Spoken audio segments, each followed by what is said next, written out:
Hey, I'm Spencer with Energeticcity.ca, and this is the Community Roundup, which is sponsored by Brad's Furniture and Appliances. And today I'm at North Peace Secondary School. It's been a while since I've been in high school, but it's fine. And I'm joined with Sabrina Brooks and Garry Oker. They just presented their project. That is the goal of it, from my understanding, is to teach kids Beaver. Yeah, the idea is to introduce Beaver language and make musical sounds out of the language. So that's the goal. Yeah. That's excellent. And you know, a lot of people seem very engaged. It took some prodding from Sabrina, which it was great. But you know, you were really trying to get people to get up out of their chairs and engage, and also in learning this language together. So, can you tell me how you think it went? I think it was really successful, right? So part of the reason why we're doing this project is we're down to 159 Beaver language speakers, right? And when you think about the elephant in the room, the bad news part of history, right? The goal was actually exactly that. The goal was to destroy the Beaver language as well as other First Nations languages, right? And so I think what we did today is we got 600 people speaking Beaver. I think that's an amazing success. I think that's turning the tables against the Indian Act and saying, nope, this is reconciliation, we're moving forward, and we're moving forward in a much different direction. Mm-hmm. And Garry, what are your thoughts? How do you feel like it went, and do you agree with Sabrina? I totally agree with what she's saying. See, my main focus was to get the music and the melodies out of these songs and language and make it fun for people just to learn, right? Because normally, you know, instruction of language, whatever, it's all very structural and all that. So we want to get away from that and just have really a lot of fun with it. Like the music inside the language and the music inside the drum is what we're looking for. Absolutely. And, you know, you kind of talked a little bit about it during the presentation. Can you tell me how this project got started? Well, it started with Garry's song, and you had come up with Tunaye, and I heard you perform it. And that song came from... well, that came from the Tunaye, that word, it's about to be kind. Right. And that came out of the COVID thing, right? And we just want people to be kind no matter what's going on. And so, but the bigger picture is the Doig River has an agreement with the school district to include more local culture and all that into it, and that's where it all started from. So when the opportunity came out that there was a conference about bringing music into the class in Victoria, so I volunteered to go and find out what people are doing. So then that's where I met Sabrina, and she was up till 2 o'clock in the morning writing up the song, and it's like she came in and said, I got it, I wrote it up. It's like, what? Very exciting. Yeah, I heard him play it, and I was watching his fingers on guitar and watching the chords, and I just thought, you know, I'm a music teacher. I'm teaching kids kindergarten all the way to grade 12. I do a lot with the band program, and, you know, we sing, like the high school band, the one that's going to nationals right in 2 weeks. Right now we're doing a piece in nationals called 3 Czech folk songs.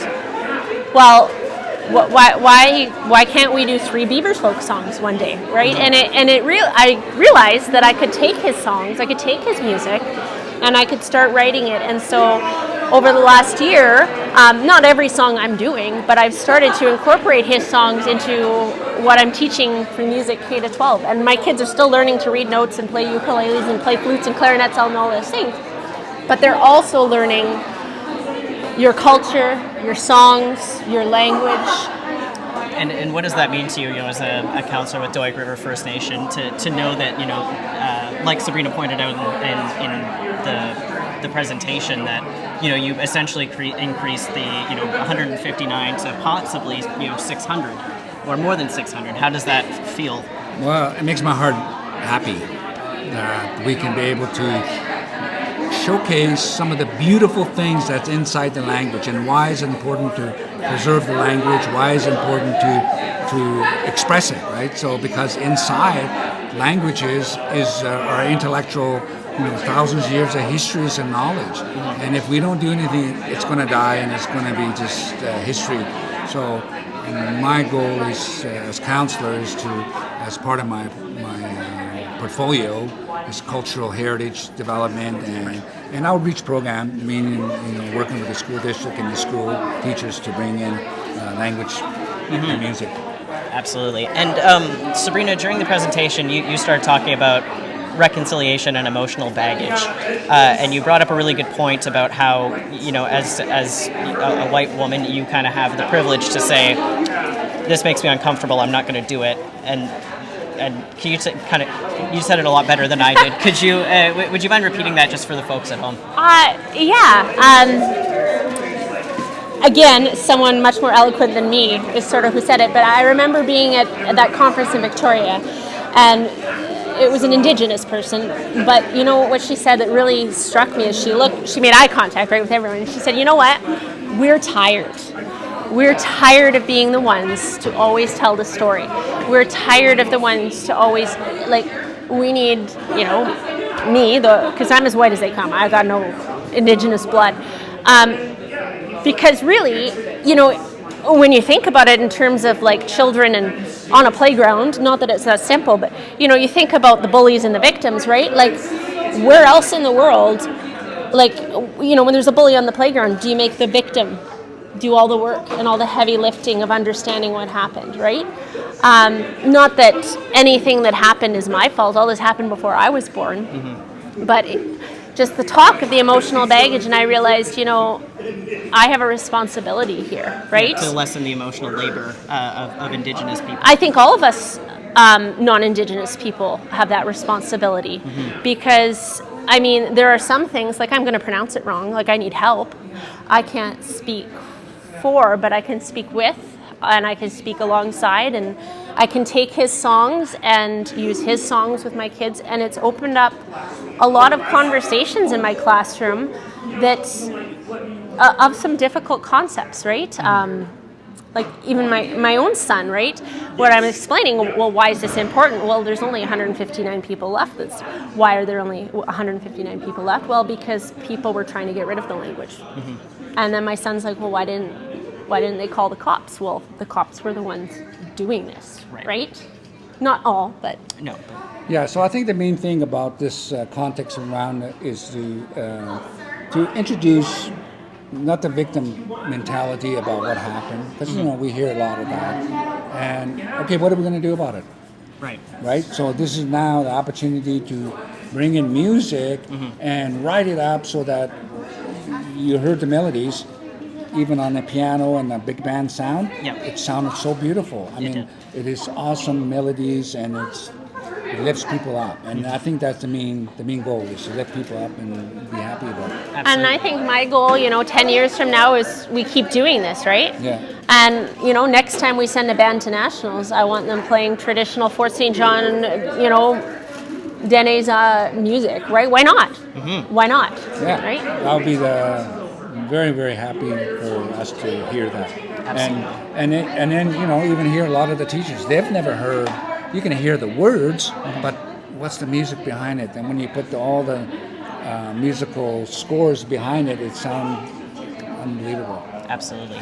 Sabrina, you mentioned that this is, a pretty integral piece of reconciliation, and you shared, Garry, a very beautiful quote that came from your grandfather, that your song is ahead of you. Now, seeing where we're at with reconciliation, do you believe that the song is, still kind of further ahead of you, or do you feel that you're progressing towards it? I believe I found it. And that is the context behind it, right? For me to find my song so that people can hear it, and to help others find their own songs, because everyone is gifted with something, and this song is just the idea of a concept of a gift. Find your gift, and that's the message we want to send out to the world. Absolutely. So, like you mentioned, there's not a lot of Beaver speakers. How does somebody who's interested, start learning Beaver and keep that language alive? Well, we're doing a lot of work right now in documenting, preserving, and organizing it. So in the next little while, there's going to be an app coming out. Awesome. So we want to get that out to everybody and all the other communities like Blueberry, Prophet. Everyone is really now starting to come together to say, okay, we got to do something. Get it out. Get everybody on their apps and learn songs and share the language. And will these songs be on that app as well? Absolutely, yes. Excellent. And I think there's also that First Voices website. Yes. I know I use that. It's and what I like about that is there's audio clips. Mm-hmm. because I know when I first started, even like I would, at first I'd go to his house and then I'd think, oh, I'll remember it. Well, no. So then I started recording and playing and playing and playing and playing. I do that when there's a news release and it has a First Nation name that I'm not really familiar with. You can go on. There's a website and it tells you how to pronounce every BC First Nation, and then I'm not just saying a First Nation in BC and then leaving the name out. I'm actually able to say the name. So that's just a small. Yeah, I mean, I think even in here, it's just not only in Beaver language, but there's a lot of beautiful languages here. In Peace Country, I think there's 14, 15 different languages. Yeah, so from people from all over the world. So we really have an international language that we can be able to utilize, and everybody can create new songs. Excellent. Is there anything else you guys want to add before I wrap it up today? No, I'm just so happy that we're able to do that and present in front of the schools. Hopefully people can be inspired to bring it into their classrooms. Well, they had a crash course today, so let's hope so. Yeah. Sabrina, I'll throw it over to you. I think. Oh man, I'm like on the spot now. Yeah, no, so sorry.